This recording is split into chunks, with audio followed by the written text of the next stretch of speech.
Matapos ang pagpapakawala ng patutsyada ni Davao City Mayor Baste Duterte kay Senator Bongo, naniniwala ang isang dating opisyal ng gobyerno na posibleng matagal nang may lamat ang pagitan ng senador at mga anak ni dating Pangulong Rodrigo Duterte. Ang paliwanag ibabalita yan ni Yam Ocampo.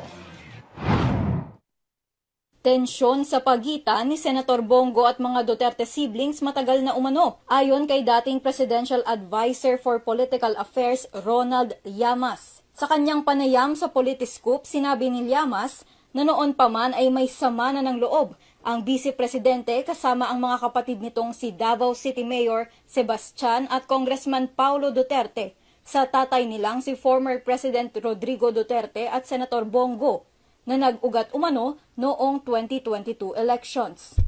Hinala ni Llamas, testimonya ang pagtakbo ni Inday sa kampo ng ngayoy Pangulong Bongbong Marcos Jr. bilang pagsuway sa utos umano ng kanyang ama.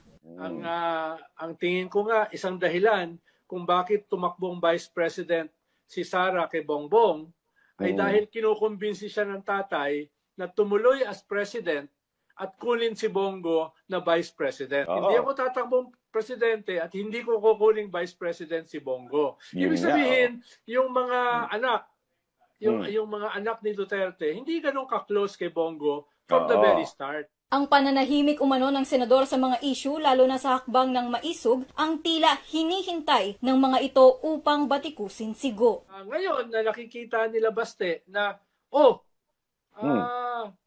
the lines have been drawn, pero mukhang hindi malinaw kung nasa ang line si Bongo dahil tahimik. Binanatan na niya. Diba? Binanatan na niya.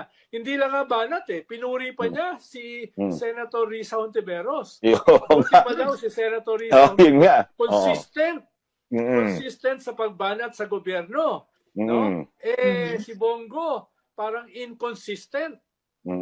Tahimik at hindi malinaw kung siya ba ay kakampi ng gobyerno o kalaban. Samantala, muling binatikos ni Davao City Mayor Baste Duterte si Go ilang araw matapos ang pananalita ng alkalde sa senador dahil sa patuloy na pananahimik nito sa mga isyu na kinakaharap ng Davao City. Patuloy na pinuna ng alkalde si Go dahil sa hindi paninindigan nito sa kanilang pinaglalaban. Tikom pa rin ang bibig ng senador sa kabila ng mga banat ng mayor. Ako, si Yam Ocampo para sa Kwentong Politiko.